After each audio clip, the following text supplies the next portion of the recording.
கடுமையான கண்டனத்திற்குரிய பேச்சு.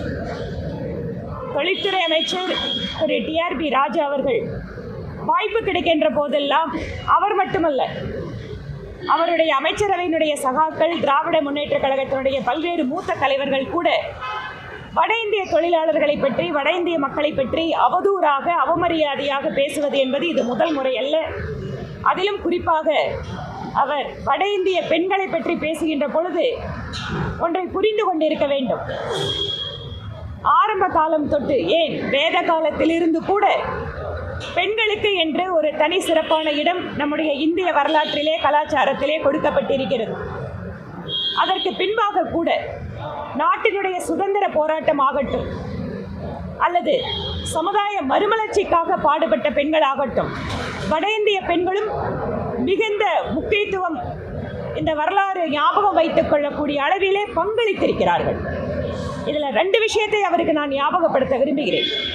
ஒன்று, வட இந்தியாவில் பெண்களுடைய வேலை வாய்ப்பு, கல்வி எல்லாம் பின்தங்கி இருக்குன்னா உங்களுடைய கூட்டணி கட்சியான காங்கிரஸ் கட்சிக்கிட்ட நீங்கள் கேட்கணும். ரொம்ப வருஷம் ஆட்சியில் இருந்தது, அடிப்படையாக கல்விக்கும் மற்ற விஷயங்களுக்கும் அடித்தளமிட இட தவறியது காங்கிரஸ் கட்சி. அதனால் உங்கள் கூட்டணியில் இருக்கிற கட்சிகள் கிட்ட இந்த விஷயத்தை நீங்கள் சொல்லி பாருங்க, அவங்க ஒத்துக்கிறாங்களான்னு கேளுங்க.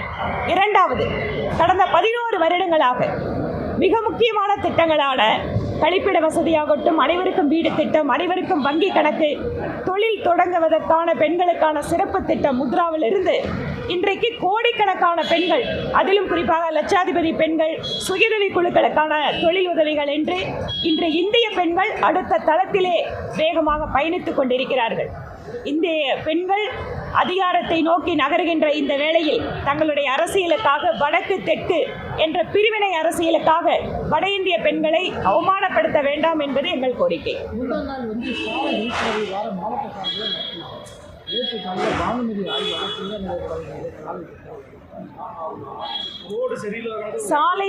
ரோடு சரியில்லைங்கிறது மட்டும் இல்லைங்க, சாலை விபத்தில் அதிகமாக உயிரிழக்கக்கூடிய ஒரு மாநிலம் என்றால் அது தமிழகமாக இருக்கிறது. அது முதலிடம், 2வது இடம் இதே மாதிரி தான் இருந்துட்டு இருக்கு. இங்கே கூட பல்வேறு தொண்டு அமைப்புகள் எல்லாம் கூட ஒன்றாக இணைந்து இந்த சாலை விபத்துகளில் உயிரிழக்கக்கூடியவர்களுக்கு ஒரு சிறப்பான திட்டத்தெல்லாம் கூட அமல்படுத்திட்டு இருக்காங்க. அதிலும் கங்கா மருத்துவமனை சார்பில் இன்னும் கூட நிறைய பேர் சேர்ந்து அதை பண்ணிட்டு இருக்காங்க. ஆனால் முதலமைச்சர் திரு ஸ்டாலின் அவர்கள் தொடங்கி வைக்கிற திட்டத்துக்கும் அது மக்கள்கிட்ட போய் சேர்றதுக்கும் பெரிய வித்தியாசம் இருக்கு. நல்ல மேடையில் கேமரா முன்னாடி நல்லா தான் இருக்குது திட்டம், ஆனால் மேடைக்கு பின்னால் நடக்கிறத பார்த்தா தான் அதுக்கு சம்மந்தம் இல்லாத மாதிரி இருக்குது. அதுக்கு இது ஒரு உதாரணம்.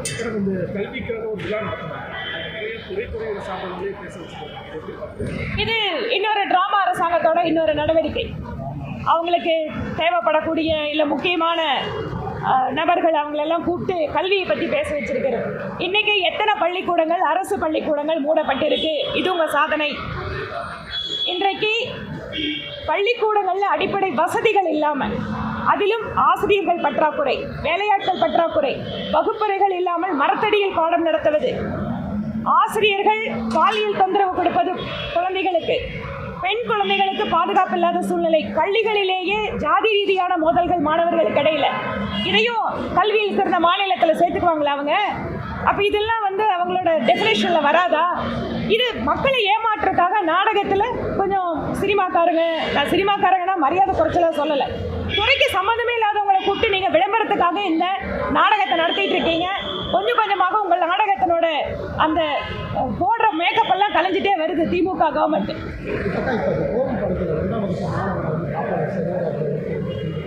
நான் அது சம்பந்தமாக மாவட்ட கலெக்டருக்கும் சொல்லியிருக்கேன். உடனடியாக இதை விசாரித்து நடவடிக்கை எடுக்கணும்னு கேட்குறேன்.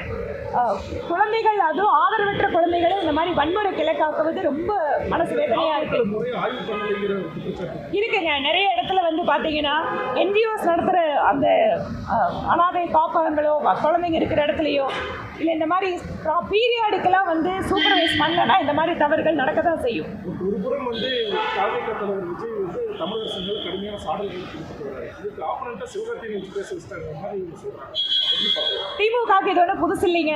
அரசியல் கட்சி தலைவருக்கு எதிராக சினிமாக்காரங்களை வச்சு, நான் திருப்பியும் சொல்கிறேன், சினிமாக்காரங்கிற வார்த்தை அவமானத்துக்கு இல்லை, துறைக்கு சம்மந்தமில்லாத ஆட்களை அவங்க பிரபலத்துக்காக மட்டும் பயன்படுத்துறது. அது டிராமா அரசு. அதுதானே திராவிட மாடல்ல டிராமா அரசு தான். நானும் அதை வீடியோவில் பார்த்தேன்.